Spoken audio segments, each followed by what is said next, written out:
இரண்டாவது பிரசங்கம் இயேசு மீண்டும் வருகிறார் என்றதான அதே தலைப்பில் நாம் இரண்டாவது ஒரு தேவனுடைய செய்தியை கேட்க கர்த்தர் நாமத்தில் நாம் எல்லாரும் என்ன செய்ய போகிறோம்? அவருக்கு நம் நன்றி ஸ்தோத்திரங்களை ஏறெடுக்க போகிறோம். இன்றைக்கி நான் உங்கள் கூட பேச போகிற இரண்டாவது தலைப்பானது சைன்ஸ் ஆஃப் இஸ் கம்மிங். அவர் வருவதற்கான அடையாளங்கள் என்று சொல்லி நான் உங்களுக்கு ஒரு தலைப்பில் பேசும்படி விரும்பியிருக்கிறேன். நான் எடுத்துக்கொண்ட வேத பகுதி மத்தேயு 24 அதிகாரத்தில் வசனங்கள் 3 துவங்கி 14 வசனம் வரையிலும், இன்னொரு வேத பகுதி 2 தீமோத்தேயு புஸ்தகத்தில் 3 அதிகாரத்தில் வசனங்கள் 1 துவங்கி 5 வரைக்கும், இந்த 2 பகுதி வசனங்களை வைத்து ஆண்டவர் இன்றைக்கு நம்மோடு கூட அவருடைய வருகையின் காரியங்களை குறித்து அவர் பேசுவாராக. நம்ம எல்லாரும் சொல்லுவோம் அல்லேலூயா, கர்த்தருக்கே மகிமை, அல்லேலூயா. இயேசு யாரிடத்தில் இதை பேசினார்? அவருடைய சீஷர்கள் இடத்திலே அவர் மீண்டும் வருவேன் என்று சொல்லி அவர் உரைத்தார். அவர் பேசி அவருடைய வருகைக்குரிய அடையாளங்கள் எப்படியாய் இருக்கும் என்று சொல்லி அதை விவரித்தார் என்று சொல்லி நாம் பார்க்கிறோம். அப்போ இந்த அடையாளங்களை எல்லாவற்றையும் நாம் போய் ஒரு சின்ன ஆய்வு செய்தால் நம்ம என்ன கற்றுக்கொள்கிறோம்?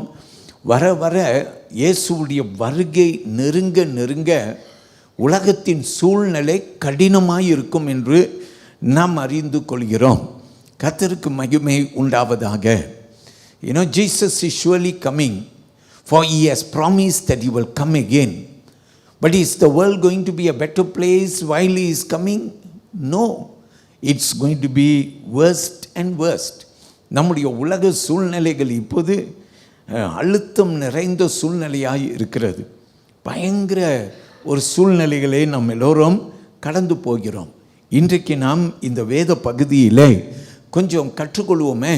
ஆண்டவர் திட்டமாய் அவருடைய வார்த்தையில் நம்மோடு கூட அவர் பேசுவார். ஆமென் சொல்லுவோமா?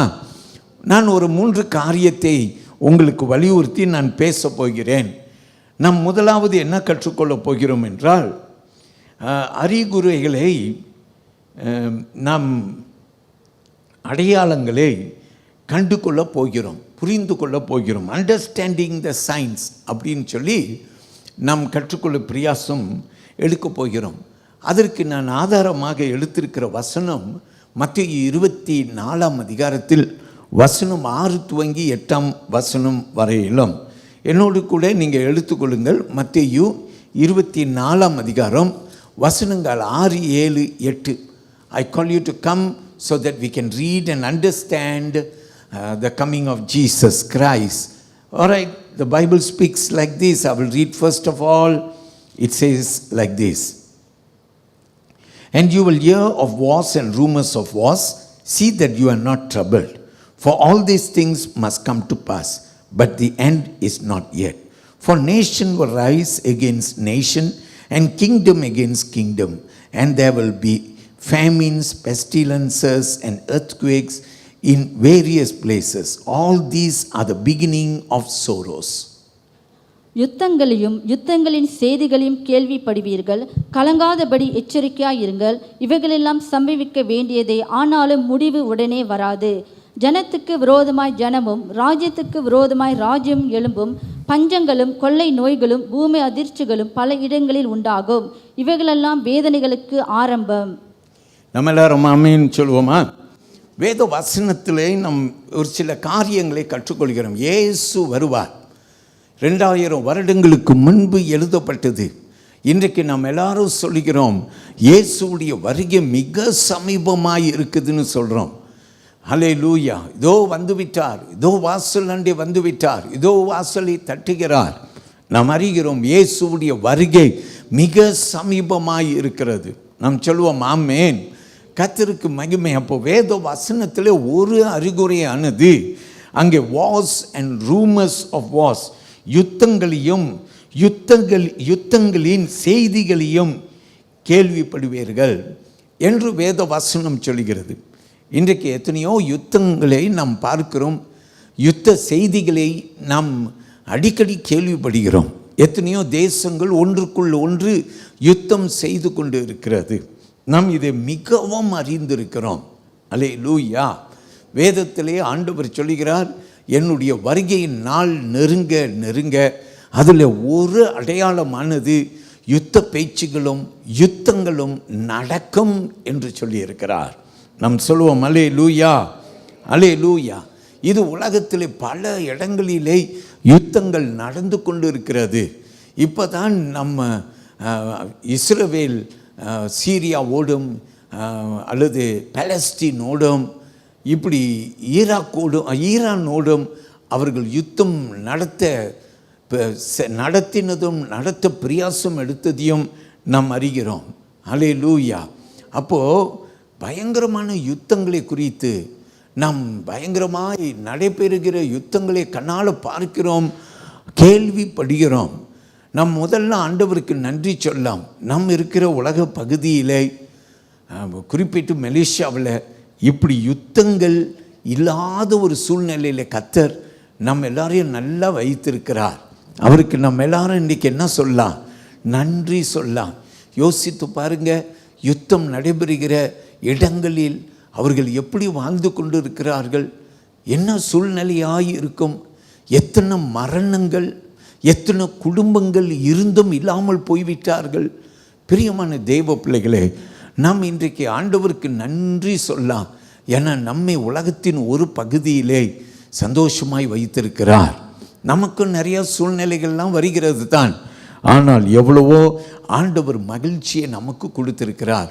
இந்த யுத்தங்களை குறித்து நாம் கேள்விப்படுகிறோம். ஏன் நடைபெறுகிறது யுத்தங்கள்?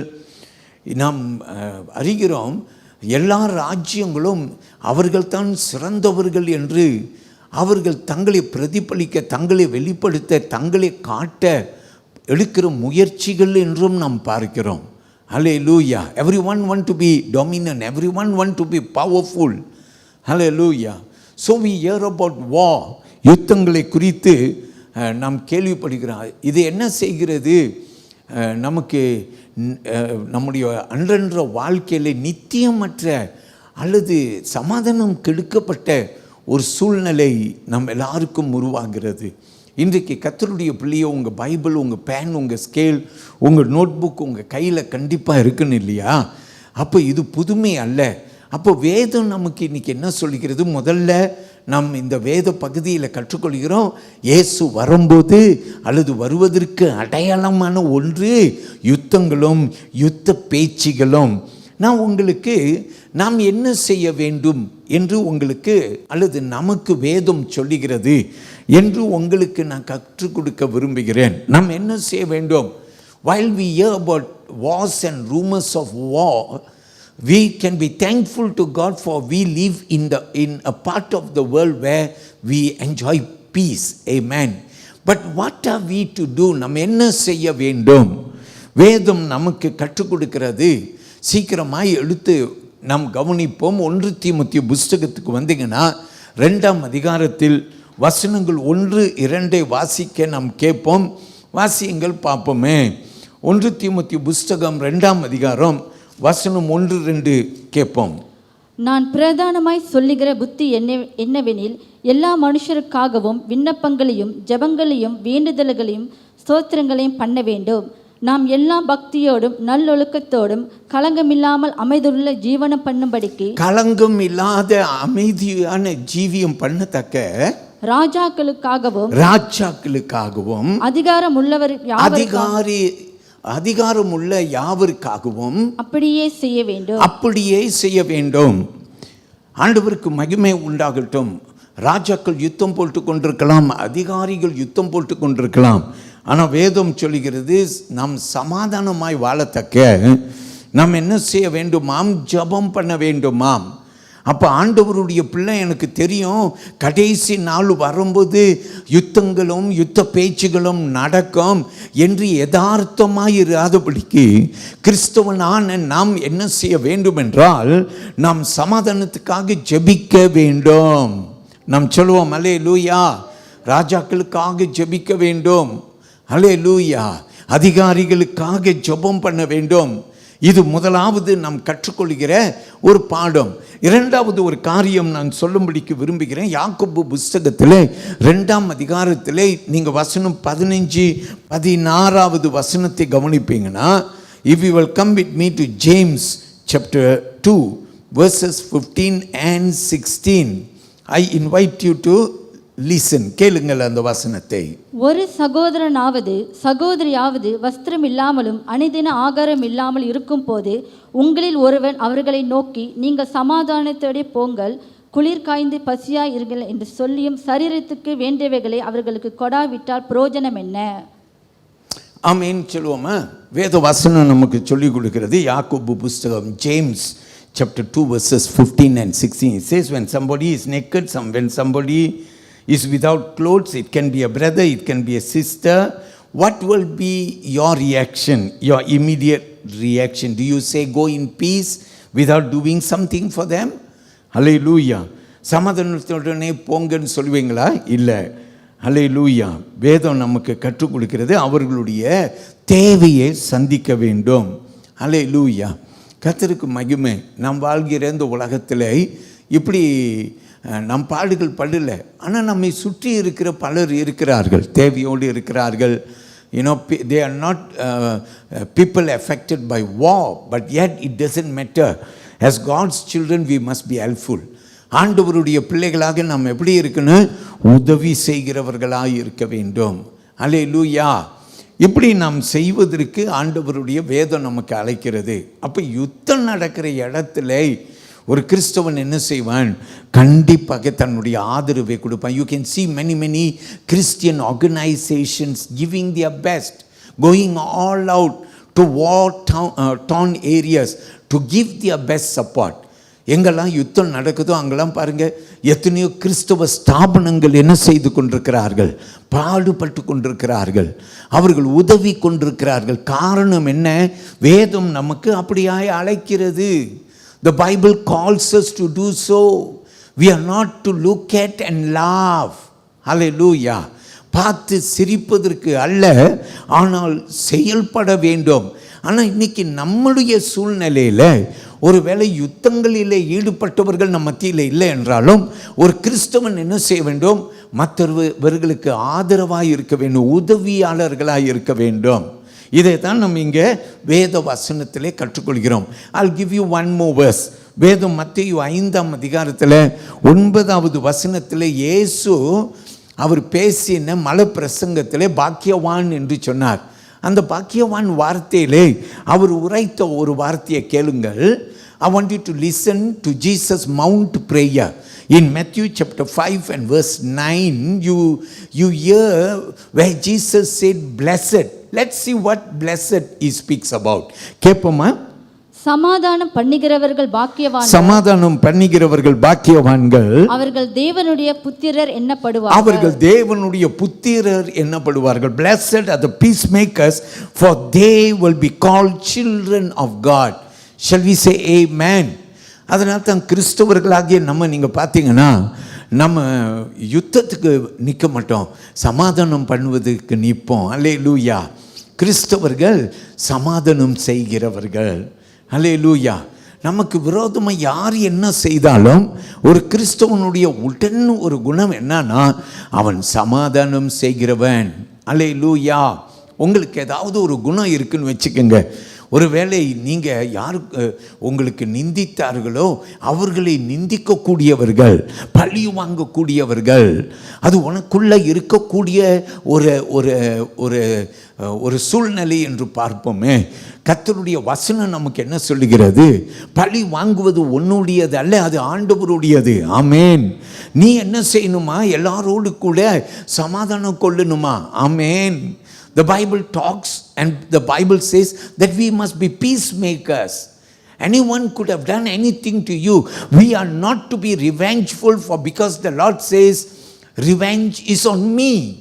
Hallelujah. So what do? We make peace. Shall we say amen? இன்றைக்கு நாம் கற்றுக்கொள்வோமே. என்ன கற்றுக்கொள்வோம்? சமாதானம் செய்வதற்கு. அல்லேலூயா. வேதம் இப்படியாக நமக்கு கற்றுக் கொடுக்கிறது. அப்போ நான் சொல்லுகிறேன், யுத்தமான இடங்களிலே ஏன் நம்ம ஜெபம் பண்ணணும்னா சமாதானத்துக்காக ஜெபம் பண்ணணும். கிறிஸ்தவன் சமாதானத்தை எதிர்பார்க்க வேண்டும். நாம் சொல்லுவோம் ஆமென். ஆல்ரைட், இதை நாம் பார்க்கிறோம். இப்போ ரெண்டாவது ஒரு காரியத்தை அந்த மத்தேயு 24ஆம் அதிகாரத்திலே நாம் கற்றுக்கொள்கிறோம். நாம் சற்று முன்பு பார்த்த வேத பகுதி வசனம் 6, 7, 8. அதில் ரெண்டாவது ஒரு காரியம் பார்க்கிறோம். பஞ்சங்களும் கொள்ளை நோய்களும் என்று வேதவாசனம் சொல்கிறது. அப்போது ரெண்டாவதாக என்ன கற்றுக்கொள்கிறோம் என்றால், இயேசுவுடைய வருகையின் இரண்டாவது நமக்கு அறிகுறைகள் என்னவென்றால் பஞ்சமும் கொள்ளை நோயும் வரும் என்று வேதவசனம் நமக்கு சொல்லுகிறது. நாம் ஆமென் சொல்லுவோமா? ஹல்லேலூயா. கர்த்தருக்கு மகிமை. பஞ்சம் வரும், famine will come, pestilence will come, கொள்ள வியாதி வரும் என்று வேதவசனம் நமக்கு சொல்லுகிறது. நாம் சொல்லுவோம் ஹல்லேலூயா. கர்த்தர் பெரியவர். இந்த பஞ்சம், இந்த கொள்ளை வியாதி அது இயற்கையாக வருகிறது. சிலவைகள் மனிதன் உருவாக்கினதாய் வருகிறது. அல்லேலூயா. நாம் கொஞ்ச நாளைக்கு முன்பு நாம் கோவிட் என்று பாதிக்கப்பட்டோம். சைனாவில் இருந்து வந்தது, ஒரு லேபில் இருந்து வந்தது, மனிதன் உருவாக்கினது என்று சொல்லி நாம் கற்றுக்கொள்கிறோம். பிரியமானவர்களே, இயற்கையாய் அழிவு வருகிறது, மனிதன் உருவாக்கின அழிவும் வருகிறது. நாம் சொல்லுவோம் அல்லேலூயா. இப்படி நாம் பார்க்கிறோம். அப்போ கோவிட் அது பெண்டமிக் என்று நாம் சொல்கிறோம். ஏன் பெண்டமிக்னா என்ன? தொத்து வியாதி என்று பார்க்கிறோம். இப்போ ஒரு இரும்பல் ஒன்று வருகிறது. அல்லேலூயா. நிறைய பேர் பாதிக்கிறது. இன்னும் கோவிட் நம் நடுவில் உண்டு என்று சொல்லுகிறார்கள். இன்ஃப்ளூயன்ஸா என்று சொல்லுகிறார். இப்படி பலவிதமான வியாதிகள் மனிதனை தாக்கி கொண்டே இருக்கு. ஒரு வியாதி முடிஞ்சிச்சு, நம்ம சந்தோஷமாக இருக்கிறோம் நினைக்கிறோம், இன்னொரு வியாதி வருகிறது. வியாதியின் பேச்சுகள் நடக்கிறது, பயங்கரமாய் வருகிறது. ஆனால் வேதம் சொல்கிற இவைகள் எல்லாம் இயேசுவுடைய வருகைக்குரிய அடையாளம் என்று சொல்லி வேத வசனம் சொல்கிறது. நாம் சொல்லுவோம் அல்லேலூயா. உலகத்தின் பல பகுதியில் ஆகாரம் ஏராளமாய் இருக்கிறது. உலகத்தின் பல பகுதியில் ஆகாரம் இல்லாது பஞ்சத்தில் வாழ்ந்து கொண்டு இருக்கிறார்கள். அல்லேலூயா. அதனால தான் சொல்லுவாங்க, சாப்பாடு வேஸ்ட் ஆக்கக்கூடாது. அல்லேலூயா. உணவை வேஸ்ட் ஆக்கக்கூடாது. நம்ம தேசத்தில் திரும்பியும் நம்ம சொல்லலாம், நம்ம தேசத்தில் நமக்கு பஞ்சம் என்று கவலை இல்லாமல் நம்ம எல்லாரும் சந்தோஷமாக வாழ்கிறோம். எவ்வளோ சாப்பிட முடியுமோ சாப்பிட்றோம். தூக்கி எரியும் போது கூட நம்ம மனசில் கொஞ்சம் கூட வேதனையே இல்லை. ஏன்? அவ்வளோ ஆகாரம் நமக்கு இருக்குது. ஆனால் உலகத்தின் சில பகுதியில் நம்ம பார்க்குறோம், ஆகாரம் இல்லாமல், ஆப்பிரிக்காலெல்லாம் நீங்கள் பார்த்தீங்கன்னா உடுத்த கூட உடையும் இல்லாமல், ஒரு நேரம் உணவு உட்கொள்ள முடியாது, பயங்கரமான வியாதியிலே படுத்த படுக்கையாய் கிடக்கிற ஏராளமானவர்கள். எதனால? உணவு இல்லாது என்று நாம் கேள்விப்படுகிறோம். நம்ம எல்லாரும் சொல்லுவோம் அல்லேலூயா. கர்த்தர் பெரியவர். அதனால் நம்ம இதை அறிந்து கொண்டு நம்ம எப்படி வாழ வேண்டும், நம்ம ஆண்டவருக்கு நன்றி உள்ளவர்களாக வாழ வேண்டும். நிறைய பேர் ஜெபம் பண்ணும்போது நான் இப்படி கேட்டிருக்கிறேன். என்னன்னா, ஜெபம் பண்ணும்போது ஆண்டவரே எங்கள் ஆகாரத்தை ஆசீர்வதியும், ஏழை திக்கற்றவர்களை விதவைகளை நினைவு கூறுகிறோம். அல்லேலூயா. சில சமயத்தில் இந்த ஜெபத்தை இயற்கையாக அது அர்த்தம் புரியாமல் கூட நம்ம டைம் ஜெபம் பண்ணிடுறோம். ஏன்னா பழக்கம் ஆகி விடுகிறது. ஆனால் கர்த்தருடைய பிள்ளைகள் நம் இப்படியாக திக்கற்றவர்களுக்கு மனம் இறங்க வேண்டும். வேதம் நமக்கு சொல்லுகிறது, குறைவு வரும், பஞ்சம் வரும். நம் சொல்லுவோம் அல்லேலூயா. கொள்ளை நோய்கள் வரும், இப்படி வேதம் நமக்கு சொல்லுகிறது. நம் சொல்லுவோம் அல்லேலூயா. மரண வியாதிகள் அநேகரை வாரி கொண்டு போய் விடுகிறது என்று நாம் கேள்விப்படுகிறோம். சைனாவில் தானே கோவிட் வந்துச்சு, நமக்கு என்ன கவலை, நம்மெல்லாம் அதை பெருசுப்படுத்தாமல் இருந்தோம். திடீர்னு பார்த்தா மலேசியா உள்ளுக்கும் கோவிட் வந்துருச்சு, கொஞ்சம் பயம் வந்துச்சு. அப்புறம் பார்த்தா நம்ம வசிக்கிற இடங்களுக்கும் கோவிட் வந்துருச்சு, ஒரே பயம் எல்லாருக்கும். அல்லேலூயா சொல்லுவோம். கர்த்தர் பெரியவர். சொல்லுவோமா ஆமென். தேவனுக்கு மகிமை செலுத்துங்க. ஒரு சில வேத வசனத்தை உங்களுக்கு கொடுக்குறேன். என்ன செய்யணும் அப்படின்னாக்கா, பைபிள் நமக்கு 1 யோவான் 3ஆம் அதிகாரம் 17ஆம் வசனத்தில் அங்கே நமக்கு கற்றுக் கொடுக்குற ஒரு பாடத்தை பார்ப்போம். வாசிங்க, கேட்போமே. என்ன கற்றுக் கொடுக்கிறது? குறைவாய் இருக்கிறவர்களுக்கு நாம் பார்ப்போமே என்றால் என்ன செய்யணும்? ஒருவன் இவ்வுலக ஆஸ்தி உடையவனாயிருந்து தன் சகோதரனுக்கு குறைச்சல் ஒன்று கண்டு தன் இருதயத்தை அவனுக்கு அடைத்து கொண்டால் அவனுக்கு தேவ அன்பு நிலை கொள்கிறது எப்படி? ஹல்லேலூயா. நல்லா கவனிங்க. ஆண்டவர் ஒருத்தனுக்கு இருந்தும் இன்னொருவன் கஷ்டப்படுறான்ட்டு அவனை பார்த்தும் தெரியாத மாதிரி இருந்தால் எப்படி தேவ அன்பு ஹல்லேலூயா அந்த மனுஷனுக்குள் இருக்கும் அப்படின்றாரு. ஆமேன். ஹல்லேலூயா. எப்படி இருக்கும் அந்த மனுஷனுக்குள்ளார அப்படின்னு ஆண்டவர் சொல்லுகிறார். பிரியமானவர்களே, நம் இன்றைக்கு இயேசுவுடைய 2வது வருகை குறித்து பார்க்கிறோம். ஒருவன் குறைவாய் இருந்தால் அவனுக்கு என்ன செய்யணும்? நமக்கு ஆதரவை கொடுக்க முடிந்த ஆதரவை கொடுக்க நம்ம பிரயாசம் எடுக்கணும். ஆமேன். இதை கர்த்தர் நமக்கு அவர் விரும்புகிறார் என்று நாம் பார்க்கிறோம். நாம் சொல்லுவோம் அல்லேலூயா, கர்த்தருக்கு மகிமை. இன்னொரு வேத வசனத்திலே நான் வாசித்தேன். பிலிப்பியர் 4ஆம் அதிகாரத்தின் 19வது வசனத்துக்கு வந்தீங்கன்னாக்கா, அங்கே பிலிப்பியர் 4ஆம் அதிகாரம் 19ஆம் வசனத்திலே ஒரு கருத்தை நாம் கற்றுக்கொள்கிறோம். வாசிங்க, சீக்கிரமாய் கேட்போம். என் தேவன் தம்முடைய ஐஸ்வர்யத்தின்படி உங்கள் குறைவை எல்லாம் கிறிஸ்து இயேசுவுக்குள் மகிமையிலே நிறைவாக்குவார். நாம் சொல்லுவோமா? ஆமேன். கிறிஸ்து இயேசுவுக்குள் மகிமையிலே என்ன செய்வாராம்? நிறைவாக்குவாராம். ஆமேன் சொல்லுவோம். அல்லேலூயா. கர்த்தர் நிறைவாக்குவார். அப்போ நாம் ஜெபிக்கணும். ஆமேன். ஆண்டவருடைய பிள்ளைகள் இரக்கம் பாராட்டுன்னு ஆண்டவருடைய பிள்ளைகள் என்ன செய்யணும்? ஆண்டவருடைய பிள்ளைகள் ஆண்டவர் தேவைகளை சந்திக்கிற தேவனாய் இருக்கணுன்ட்டு நம் ஜெபம் பண்ண வேண்டும். அல்லேலூயா. ஸோ நாம் பார்க்கிறோம் யுத்த பேச்சுகள். 2வது பார்க்கிறோம், வேதம் சொல்லுகிறது பஞ்சமும் கொள்ளை வியாதியும் என்று வேதம் பேசுகிறது. ஆமேன். இன்னைக்கு அநேக வியாதிகள், அநேக பஞ்சங்களை குறித்து கேள்விப்படுகிறோம். இயேசுவுடைய வருகை நிச்சயம் என்று நம்ம எல்லாரும் அறிகிறோம். ஆமேன் சொல்லுவோம். அல்லேலூயா. இன்னும் நம் வேதத்திலே மத்தேயு 24ஆம் அதிகாரத்திலே கவனிப்போம். வசனம் சொல்லுகிறது, விரோதமாய் ஜனமும் ராஜ்யத்திற்கு விரோதமாய் ராஜ்யமும் எலும்பும் என்று வேத வசனம் சொல்லுகிறது. ஆமேன் சொல்லுவோம். அல்லேலூயா. அப்படின்னா என்ன நாம் பார்க்கிறோன்னா, உலகத்தில் எப்போ தான் அமைதி வரும், எப்போ தான் எல்லாரும் சமாதானம் பண்ணுவார்கள் என்று நாம் கேட்டால், பிரியமானவர்களே, சமாதானம் பேச்சு நடைபெறும், ஆனால் சமாதானம் வராது. அல்லேலூயா. காரணம் என்ன? வேதம் நமக்கு சொல்லுகிறது, இயேசுவுடைய வருகைக்கு இது அடையாளமாய் இருக்கும். ஆமேன். அல்லேலூயா. கர்த்தருக்கு ஸ்தோத்திரம். யார் சமாதானம் செய்வா? கர்த்தருடைய பிள்ளைகள் தான் சமாதானம் செய்வார்கள், மற்றவர்கள் யுத்தம் செய்வார்கள். அல்லேலூயா. ஸோ தேவனுக்கு நன்றி சொல்லி நாம் யாவரும் ஆண்டவரை உயர்த்துவோம். ஒரு வேத வசனம் கொடுக்கிறேன், என்ன கேளுங்கள். மீகா தீர்க்கதரிசியின் புஸ்தகத்திலே 6ஆம் அதிகாரத்தில் 8வது வசனம் இப்படியா சொல்கிறது. Look at Micah chapter 6 and verse 8. கேட்போம். மனுஷனே, நன்மை இன்னதென்று அவர் உனக்கு அறிவித்திருக்கிறார். நியாயம் செய்து இரக்கத்தை சிநேகித்து உன் தேவனுக்கு முன்பாக மனத்தாழ்மையாய் நடப்பதை அல்லாமல் வேற எண்ணத்தை கர்த்தர் உன்னிடத்தில் கேட்கிறார். நம்ம எல்லாரும் சொல்லுவோமா? ஹல்லேலூயா. He has chosen you, O mortal, what is good, and what does the Lord require of you? To act justly and to love mercy and to walk humbly with your God. Shall we say amen?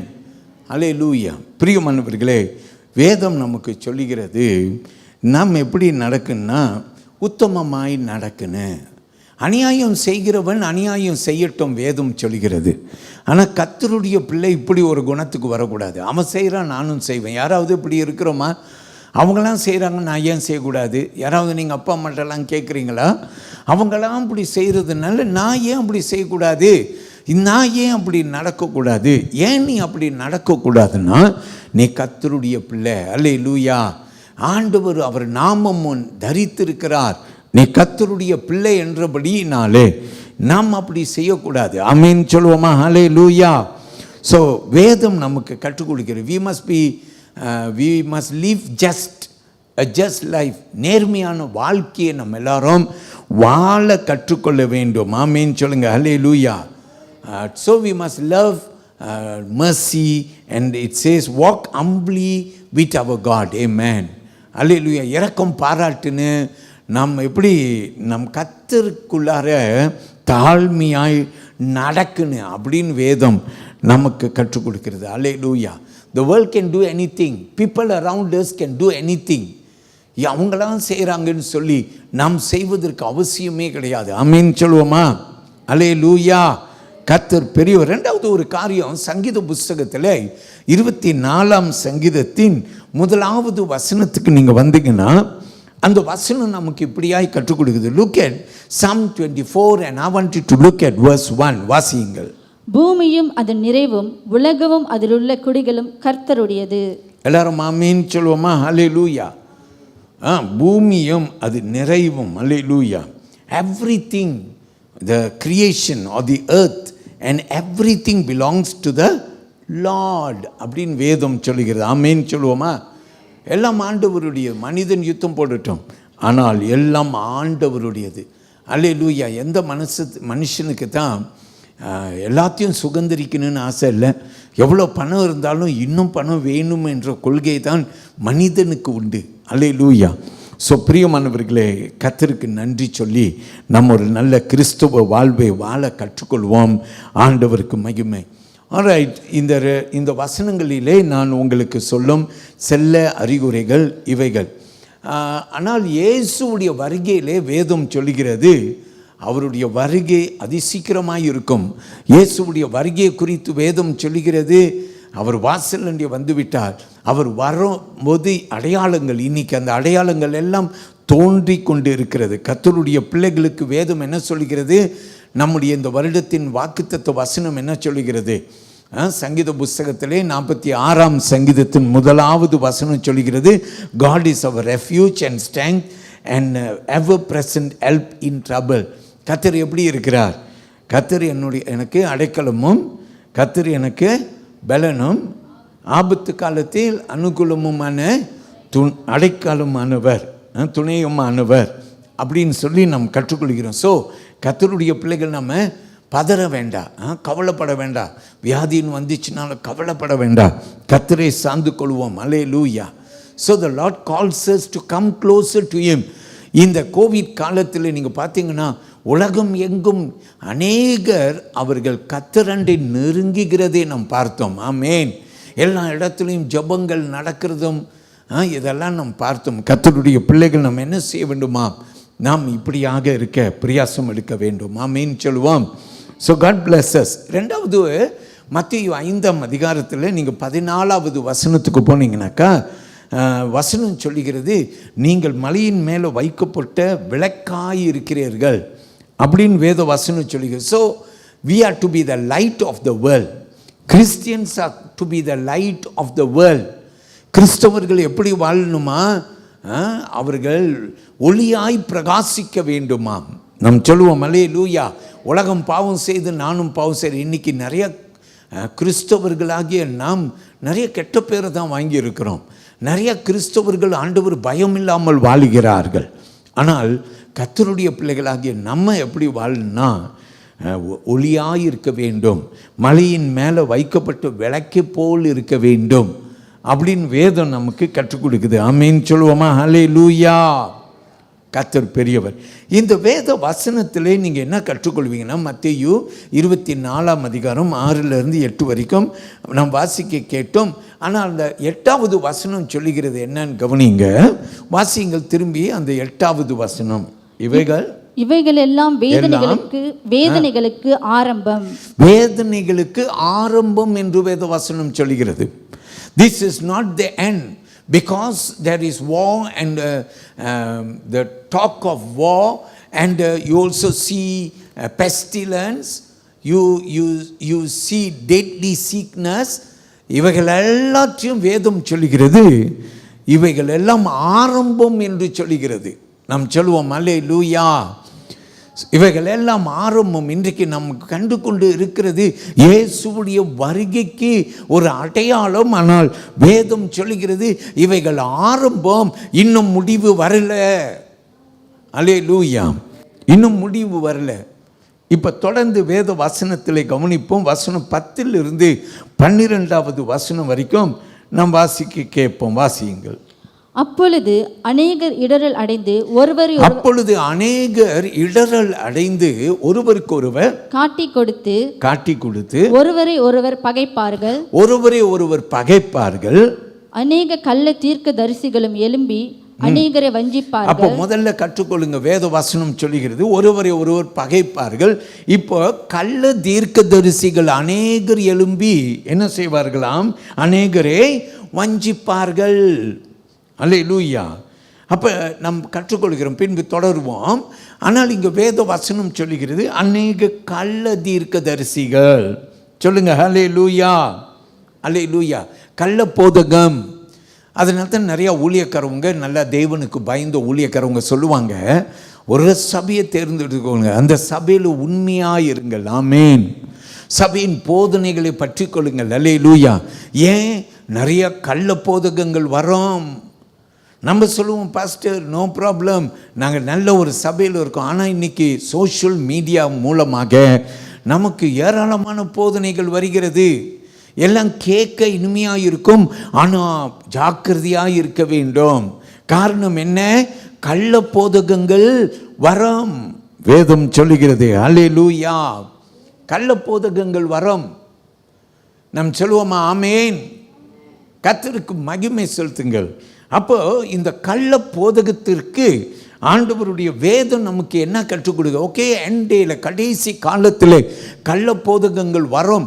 அப்போ நான் என்ன செய்யணும்? கிறிஸ்தவனான நான் என்ன செய்ய வேண்டும்? Okay, falls teaching வரும், நான் என்ன செய்யணும்? அல்லேலூயா.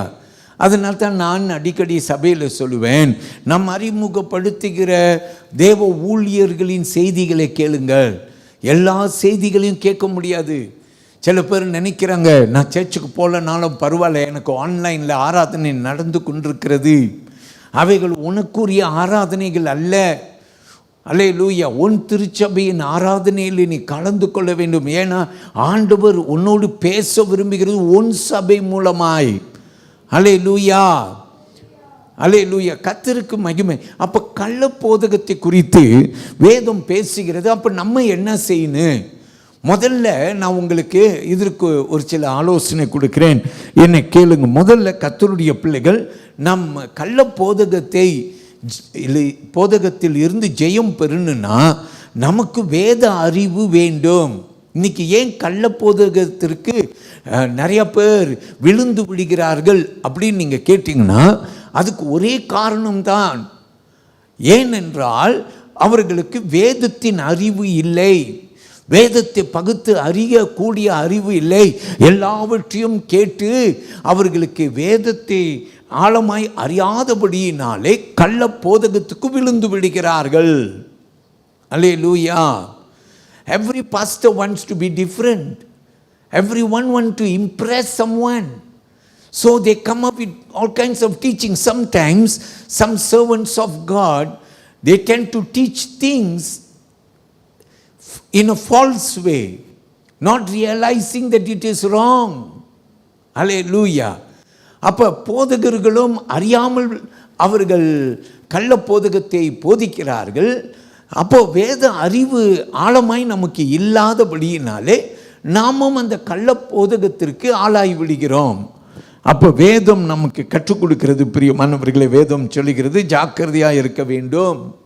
2 தீமோத்தேயு புஸ்தகத்தில் 2ஆம் அதிகாரத்தில் 15வது வசனத்தில் நாம் ஒரு காரியத்தை கற்றுக்கொள்கிறோம். என்னோடு கூட கேளுங்கள்.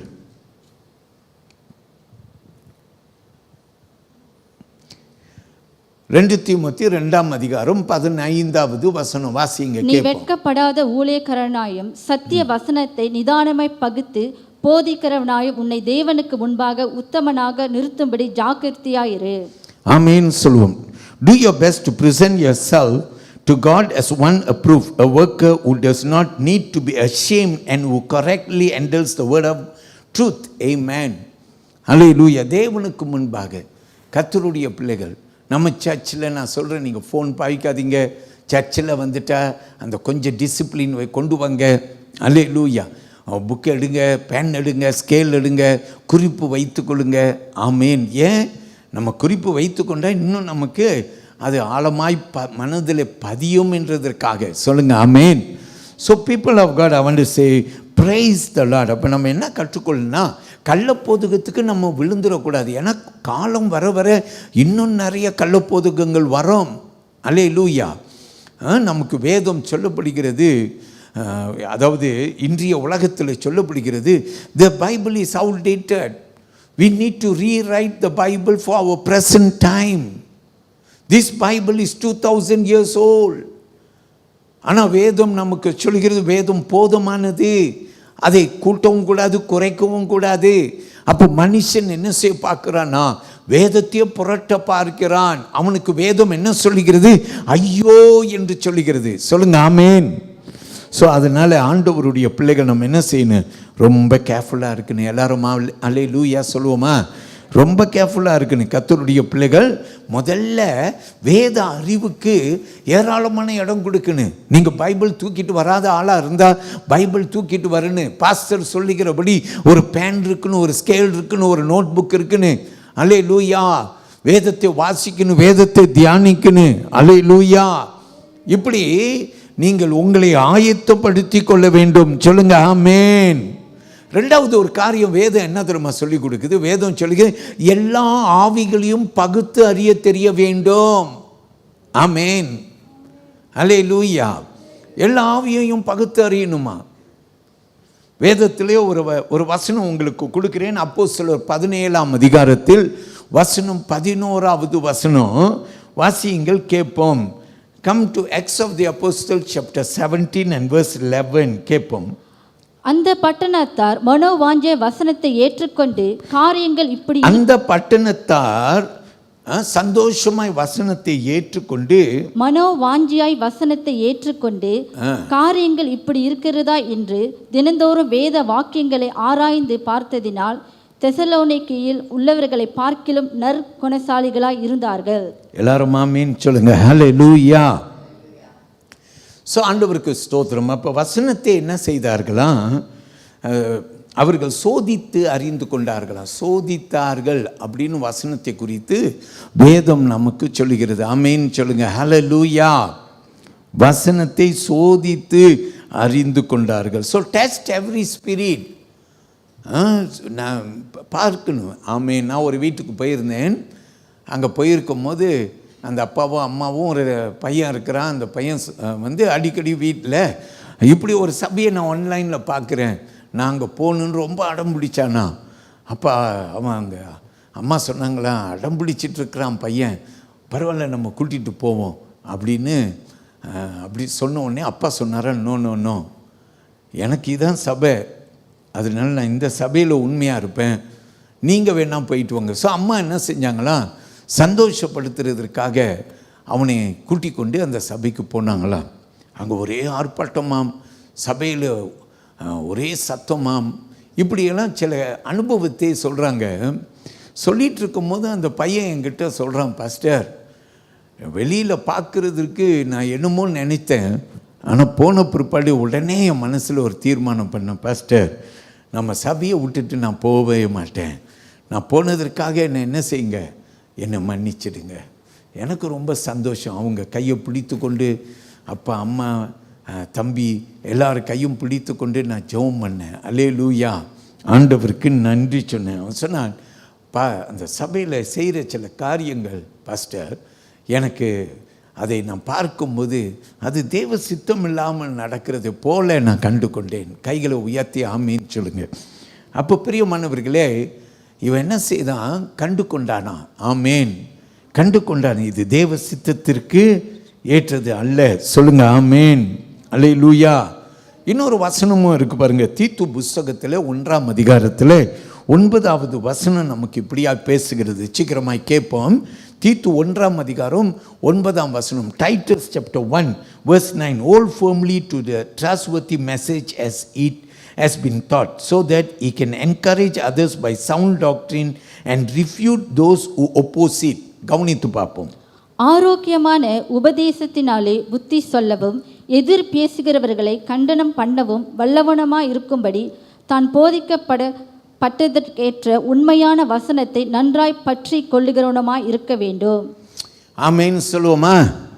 ஹல்லேலூயா. ஸோ வேத வசனம் நமக்கு கற்றுக் கொடுக்கிறது. கள்ளப்போதகர்கள் வருவார்கள். இந்த காலம் பொல்லாத காலம், எங்கும் சபை எழும்பும் காலம். ஹல்லேலூயா. இன்னைக்கு விசுவாசியாக இருக்கிறவன் நாளைக்கு அவன் பாஸ்டர் ஆகி விடுகிறான், சபை ஆரம்பித்து விடுகிறான். ஹல்லேலூயா. ஸோ இது பொல்லாத காலம். விசுவாசிகளுக்கும் ரொம்ப சிம்பிள். ஒரு சபையில் இருக்கிறோம், இன்னொரு சபைக்கு போகிறோம். ஏன்னா பக்கத்தில் ஏராளமான சபைகள் வந்து விட்டது. கள்ள போதகங்கள் வரோம், ஜாக்கிரதை என்று ஆண்டவருடைய வசனம் சொல்கிறது. நிறையா பேர் பின்மாற்றத்துக்கு போய் விடுவார்களாம். நிறையா பேர் ஆண்டவரை விட்டு தூரமாய் போய் விடுவார்களாம். சொல்லுங்க ஹல்லேலூயா. இன்னொரு காரியம் பாருங்க, மத்தேயு 24 அதிகாரத்திலே நம் கள்ளப்போதகம் அநேக கள்ள உபதேசங்களை குறித்து நம் ஜாக்கிரதையாக இருக்குன்னு கற்றுக்கொண்டோம். இப்போ 12வது வசனத்தில் பார்த்தீங்கன்னா, அநேகருடைய அன்பு தணிந்து போம் என்று வேத வசனம் சொல்லுகிறது. அல்லேலூயா. அநேகருடைய அன்பு தளர்ந்து போகுமா? சொல்லுங்க அல்லேலூயா. தணிந்து போம் என்று வேத வசனம் சொல்லுகிறது. ஆமீன் சொல்லுங்க. அல்லேலூயா. அன்பு எல்லாம் பார்க்கிறோம். தேவன் அன்பாகவே இருக்கிறார். அன்பு சகலத்தை தாங்கும், சகலத்தை சகிக்கும், சகலத்தை நம்பும். ஆமீன். எங்க பார்க்கிறோம்? 1 கொரிந்தியர் 13வது அதிகாரம். ஆனால் வேதம் நமக்கு சொல்லுகிறது, கடைசி காலம் வரும்போது ஒரு அறிகுறியானது கள்ளப்போதகம், இன்னொரு அறிகுறியானது அன்பு தளர்ந்து போகும். ஹல்லேலூயா. எல்லாருடைய அன்பு தளர்ந்து போகும். எபேசியர் புஸ்தகத்திலே 4 அதிகாரத்தில் 32வது வசனத்தை எடுங்கள் பார்ப்போம். அங்கே வசனம் நமக்கு கற்றுக் கொடுக்கிறது. கிறிஸ்தவனான நாம் எப்படி வாழ வேண்டும் அப்படின்னு கற்றுக் கொடுக்குது. வாசியுங்கள். ஒருவருக்கொருவர் தயவாயும் மன உருக்கமாயும் இருந்து கிறிஸ்துவுக்குள் தேவன் உங்களுக்கு மன்னித்தது போல நீங்களும் ஒருவருக்கொருவர் மன்னியுங்கள். ஆமீன் சொல்லுவோமா? ஒருவருக்கொருவர் நீங்களும் என்ன செய்யுங்க? மன்னியுங்கள். ஆண்டவருடைய வசனம் நமக்கு அப்படியாக சொல்லி கொடுக்குது. அப்போ நம்ம எப்படி இருக்கணும்னா, அன்பாக இருக்கணும், மன்னிக்கணும், யாரையும் கசந்து கொள்ள வேண்டாம். ஏன்னா இது நாம் வாழ்கிறது இயேசுவுடைய வருகையின் காலத்தில் நாம் வாழ்ந்து கொண்டிருக்கிறோம். இப்படி பைபிளில் ஏராள வசனத்தை நாம் கற்றுக்கொள்கிறோம். மத்தேயு 5 அதிகாரம் 9வது வசனத்தில் இயேசு என்ன சொன்னார்? சமாதானம் செய்கிறவன் பாக்கியவன், அவன் தேவனுடைய புத்திரன் என்னப்படுவான் என்று சொல்லி வேத வசனம் நமக்கு சொல்லுகிறது. அல்லேலூயா. சொல்லுவோம் ஆமென். சுப்பிரியமானவர்களே, இப்படி நாம் பார்க்கிறோம், கள்ளப்போதகம் பார்க்கிறோம், அன்பு தளர்ந்து போகும் என்று பார்க்கிறோம். அப்புறம் இன்னொரு வார்த்தையும் நம்ம அங்கே 12ஆம் வசனம், மத்தேயு 24ஆம் அதிகாரம் 12வது வசனம் நீங்கள் போனீங்கன்னாக்கா அங்கே நீங்கள் கற்றுக்கொள்வீங்க, அக்கிரமம் மிகுதியாகும் என்று சொல்லி வேத வசனம் நமக்கு கற்றுக் கொடுக்கிறது. ஆமேன். பயங்கர அக்கிரமம் பூமியிலே நடக்கும். இன்னைக்கு நம்ம பார்க்கிறோம், அக்கிரமம் கண்ணு முன்னுக்கே நடக்கிறது, பயங்கர ஊழல் நடக்கிறது. அல்லேலூயா. ஸோ வேதம் நமக்கு கற்றுக் கொடுக்கிறது. நான் அதுக்கு ஒரு வசனம் உங்களுக்கு கொடுக்குறேன். 1 கொரிந்தியர் 16ஆம் அதிகாரத்தின் 13வது வசனத்துக்கு போனீங்கன்னாக்கா வாசிங்கள், கேட்போம். அங்கே வசனம் விசுவாசத்திலே உறுதியாக இருக்கும்படிக்கு வேத வசனம் நமக்கு கற்றுக் கொடுக்குது. உறுதியாக இருங்கள் விசுவாசத்தில். வாசியுங்கள், கேட்போம். விழித்திருங்கள், விசுவாசத்திலே நிலைத்திருங்கள், புருஷராய் இருங்கள், திடன் கொள்ளுங்கள். ஆமேன் சொல்லுவோமா? ஹல்லேலூயா. கர்த்தருக்கு ஸ்தோத்திரம். ஆல்ரைட், இதை நாம் கற்றுக்கொடு. கடைசியாய் நாம் முடிப்பதற்கு முன்பு சபையுடைய பொறுப்பு என்ன, சபையின் பங்கு என்ன என்று நாம் கற்றுக்கொள்ள பிரயாசம் எடுக்க போகிறோம். இதற்கு மத்தேயு 24ஆம் அதிகாரத்தின் வசனம் 14க்கு நாம் போக போகிறோம். அங்கே நம் வசனத்திலே கவனிக்கிறோம். Look at this scripture verse. Matthew chapter 24 and verse 14 it says, and this gospel of the kingdom will be preached in the whole world as a testimony to all nations and then the end will come. கவனித்து பாருங்க, எப்போ முடிவு வரும், எப்போ இயேசுவுடைய வருகை முடிவாகும், அல்லது எப்போ அவர் வருவார்? கவனிப்போம். ராஜ்யத்தினுடைய இந்த சுவிசேஷம், ராஜ்யத்தினுடைய இந்த சுவிசேஷம். அப்போ இந்த ராஜ்யத்தின் சுவிசேஷம் என்றால் என்ன? இயேசு இந்த பூமிக்கு அவர் ஆண்டவராய் வந்து போன சுவிசேஷம். ஆமென். அப்போ வேதம் சொல்கிறது இந்த சுவிசேஷம், ராஜ்யத்தின் சுவிசேஷம் பூலோகம் எங்குமுள்ள சகல ஜாதிகளுக்கும் சாட்சியாக பிரசங்கிக்கப்படும். அப்போது முடிவு வரும். ஆமென் சொல்லுவோம். ஐயா, யுத்தங்கள் நடக்கும், கொள்ள வியாதிகள் வரும், கள்ள போதகங்கள் வரும், அன்பு தளர்ந்து போகும், எல்லாமே நடக்கும். ஆமென். ஆனாலும் முடிவு வராது. எப்போ முடிவு வரும்? வேதம் சொல்லுகிறது, இந்த சுவிசேஷம் எங்கும் பிரஸ்தாபிக்கப்படும் போது, எங்கும் போதிக்கப்படும் போது. சொல்லுவோம் ஆமென். அப்ப இந்த சுவிசேஷம் எங்கும் போதிக்கப்படும் போது வேத வசனம் சொல்லுகிறது முடிவு வரும். ஆமென். கர்த்தருக்கு ஸ்தோத்திரம். ஐயா, நம்ம மேலே இருக்கிற அழைப்பு என்ன? மத்தேயு 28 19-20 வசனத்திலே நீங்கள் பார்த்தீங்கன்னா, நீங்கள் போய் உலகம் எங்கும் சகல ஜாதிகளுக்கும் சாட்சிகளாக இருங்கள் என்று வேத வசனம் சொல்கிறது. Go preach the gospel. The Bible calls us. Jesus said so. Amen. நம்ம என்ன செய்யணும்? போய் பிரசங்கிக்கணும். இன்னைக்கு கிறிஸ்தவர்கள் நம்ம எப்படி இருக்கிறோம்? நான் உண்டு, என் குடும்பம் உண்டு என்று நம்ம ஆலயத்துக்கு வரோம், ஆண்டவருக்கு செய்ய வேண்டிய கடமைகளை செய்கிறோம். ஆனால் வேதம் கற்பித்த ஒரு காரியத்தை செய்யாமல் இருக்கிறோம். என்ன செய்யாமல் இருக்கிறோம்னா, சுவிசேஷத்தை பிரசங்கிக்காதவர்களாய் வாழ்ந்து கொண்டிருக்கிறோம். கர்த்தருடைய பிள்ளைகள் நம்ம என்ன செய்யணும்? சுவிசேஷத்தை பிரசங்கிக்க வேண்டும். அது நம் மேலே விழப்பட்ட கடமை என வேதம் சொல்கிறது. முடிவு எப்போ வரும்னா, சுவிசேஷம் எங்கும் பிரசங்கிக்கப்பட்ட போது முடிவு வரும். நாம் சொல்லுவோம் ஆமென். அல்லேலூயா. ஒரு வேத வசனம் பாருங்க, மார்க் 16 15 வசனம். Look at Mark's Gospel chapter 16 and verse 15 says, go into all the world and preach the gospel to all creation. கேட்போம். பின்பு அவர் அவர்களை நோக்கி, நீங்கள் உலகம் எங்கும் போய் சர்வ சிருஷ்டிக்கும் சுவிசேஷத்தை பிரசங்கியுங்கள். நாம் சொல்லுவோம் ஆமென். போங்க, பைபிள் சொல்லுகிறது போங்க. இன்னைக்கு ஆண்டவருடைய பிள்ளைகள் நம்ம என்ன சொல்றோம்? நான் போக மாட்டேன். யோனா என்ன செய்தான்? அடம் பிடித்தான், நான் போக மாட்டேன். இன்னைக்கு யோனாவை போல நாமும் இருக்கிறோம். எங்கேயும் போவேன், ஆனால் சுவிசேஷத்திற்கு என்று போக மாட்டேன், அடம் பிடிக்கிறோம். ஆண்டவர் அழைக்கிறார். வேதத்தில் ஏராளம் பார்க்கிறோம். அறுப்போம் மிகுதி, வேலை ஆட்களோ குறைவு என்று வேதம் சொல்லுகிறது. ஆமென். அல்லேலூயா. ஏன் வேலை ஆட்கள் குறைவு? ஏன்னா போக மனமில்லாமல் உட்கார்ந்து இருக்கிறோம், சொல்ல மனம் இல்லாமல் உட்கார்ந்து இருக்கிறோம். எல்லாம் பேசுவோம், ஆனால் ஆண்டவரை குறித்து பேச மாட்டோம். எல்லா காரியங்களை குறித்தும் பேசுவோம். Hallelujah. We will talk about anything and everything. Maybe because you have so much of knowledge, you can talk on any subject. But the saddest thing is, we do not talk about the gospel. We do not talk about Jesus Christ. Hallelujah. இயேசுவை குறித்து நாம் பேசுவது கிடையாது. வேதம் சொல்லுகிறது எப்போது முடிவு வரும்? சுவிசேஷம் எங்கும் பிரஸ்தாபிக்கப்படும் போது முடிவு வரும். ரோமர் புத்தகத்திலே பவுல் இப்படியாக எழுதின போது 10 வசனத்திலே அவர் எழுதின ஒரு வார்த்தையை கேளுங்கள். இப்படி இருக்க அவர்கள் கேள்விப்படவில்லையா என்று கேட்கிறேன். கேள்விப்பட்டார்கள். அவைகளின் சத்தம் பூமி எங்கும், அவைகளின் வசனங்கள் பூச்சக்கரத்துக்கு கடைசி வரைக்கும் செல்லுகிறதே. எல்லாரும் ஆமென் சொல்லுங்க. ஹல்லேலூயா. Their voice has gone out into all the earth. Their words to the ends of the world. Amen. People of God, I want to tell you, கர்த்தர் எப்படி உலகத்தின் கடைசி வரைக்கும் சந்திக்க முடியும்? ஹல்லேலூயா. நம்ம இங்கே இல்லையா இருக்கிறோம்? அப்போ நம்ம என்ன சொல்கிறோம்? நம்ம சொல்கிறோம் யாராவது போகட்டும். ஒரு காலம் அப்படி சொன்னோம், ஆனால் இப்போ நம்ம அப்படி சொல்ல தேவையில்லை. இப்போ நம்ம கையில் இருக்கிற நம்முடைய கெட்ஜெட் இருக்குதே, போதுங்க. அந்த கெட்ஜெட்டை வச்சுட்டு உலகத்தில் எந்த பகுதியிலையும் ஆண்டவர் வார்த்தையை நாம் கொண்டு போகிறதுக்கு ஆயுதம் நம்ம கையிலேயே இருக்குது. ஆனால் அதை வைத்து கொண்டு எல்லாம் செய்வோம், ஆனால் சுவிசேஷத்துக்கு பயன்படுத்த மாட்டோம். அல்லேலூயா. Have you ever thought about it that the Bible speaks about going to the end of the earth and we thought that some missionaries will go? I cannot go. How can I go? Okay, it doesn't matter. But and then you now have the gadget with you. Your gadget can do wonders. It can go to the ends of the earth from wherever you are. What are you doing with the gadget that you have?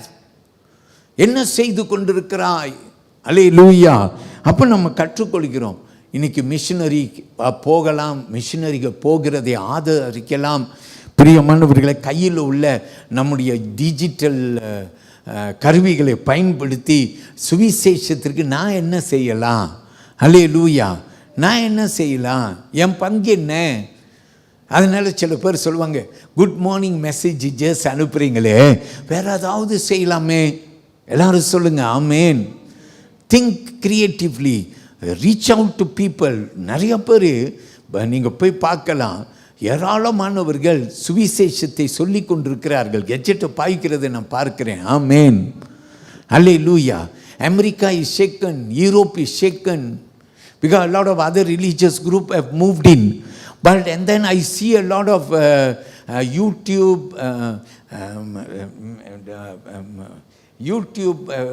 that they have uploaded, where I see people are preaching Jesus on the street. There are people who are rising up. Amen, hallelujah. தைரியமாக எழுந்து பேசுகிற பெரிய கூட்டம் எழும்பி கொண்டிருக்கிறது. ஆமேன்னு சொல்லுங்கள். அல்லேலூயா. உலகத்தில் பல பகுதியில் அநேகர் இயேசுவை இரட்சகராக ஏற்றுக்கொள்கிறார்கள் என்ற செய்தியை ஒவ்வொரு நாளும் நான் கேள்விப்படுகிறேன். அல்லேலூயா, சொல்லுவோம் ஆமேன். சைனா தேசம் one of the fastest growing Christian nation அப்படின்னு சொல்கிறாங்க. கைகளை உயர்த்தி கர்த்தரை ஸ்தோத்திரியுங்கள். அல்லேலூயா. எத்தனையோ உலகத்தின் பகுதியிலே ஒரே மதம் நம்பிக்கை உடைய வலுப்படுத்தி கொண்டிருக்கிற இடங்களில் நிறைய பேர் ஆண்டவரை ஏற்றுக்கொண்டிருக்கிறார்கள். கைகளை உயர்த்தி கர்த்தரை மகிமைப்படுத்துங்க. கிறிஸ்தவனே, நீ என்ன செய்து கொண்டிருக்கிறாய்? உனக்கு நல்லாவே தெரியும், இயேசுவுடைய வருகை வரணும்னா சுவிசேஷம் எங்கும் போகணும். இது வேத கட்டளை. ஐயோ பாஸ்டர், எனக்கு பேச தெரியாதுன்னு நீ சொன்னாலும் you can do something to reach out for people. உன் சொந்தத்தில் இருக்கிற ஆட்கள்கிட்ட அவங்களாம் ஆண்டவரை ஏற்றுக்கொள்ள மாட்டாங்க, நீ தீர்மானம் பண்ணிட்ட. ஆனால் ஆண்டவர் அவர்களை நேசிக்கிறார். Have you done anything about your parents, your siblings who have not come to know the Lord? Do something. Shall we say amen? Hallelujah. அப்போ சபை என்ன செய்யலான்னா, சபை பிரியமானவர்களே இப்படி ஊழியங்களுக்கு ஆதரவு கொடுக்கலாம். சபை எலும்புன்னு, நம்ம சர்ச்சில் சுவிசேஷத்திற்கு நிறைய பேர் எலும்புன்னு அப்படின்னு நம்ம விரும்புன்னு. ஆமேன், அல்லேலூயா. எல்லாரும் சொல்லுங்க ஆமேன், அல்லேலூயா. ஸோ பிரியமான கர்த்தருடைய பிள்ளைகளே, ஆண்டவர் பெரியவர். கடைசியாய் நாம் முடிக்கும் போது மத்தேயு 5ஆம் அதிகாரம் 14வது வசனம் மீண்டுமாக நமக்கு சொல்லுகிறது, you are the light of the world, a town built on a hill cannot be hidden. சரியா? நீ உலகத்திற்கு ஒளியாய் இருக்கிறாய், மலையின் மேல் வைக்கப்பட்ட விளக்கை குறித்து அங்கே வசனம் நமக்கு சொல்லுகிறது. எல்லாரும் ஆமேன் சொல்லுவோமா? ஹல்லேலூயா. ஸோ பிரியமானவர்களே, இன்றைக்கு இந்த செய்தியோடு உங்களை உற்சாகப்படுத்துகிறேன். கர்த்தர் நல்லவராய் இருக்கிறார். ஆமேன் சொல்லுவோமா? எழுந்து தேவ சந்நிதியில் நம்ம எல்லாரும் நிற்க போகிறோம். ஆண்டவர் பெரியவர் என்று அவர் நாமத்தில் நம்ம எல்லாரும் ஸ்தோத்திரிப்போம். தேவனுக்கே நம்ம எல்லாரும் மகிமை செலுத்துவோம்.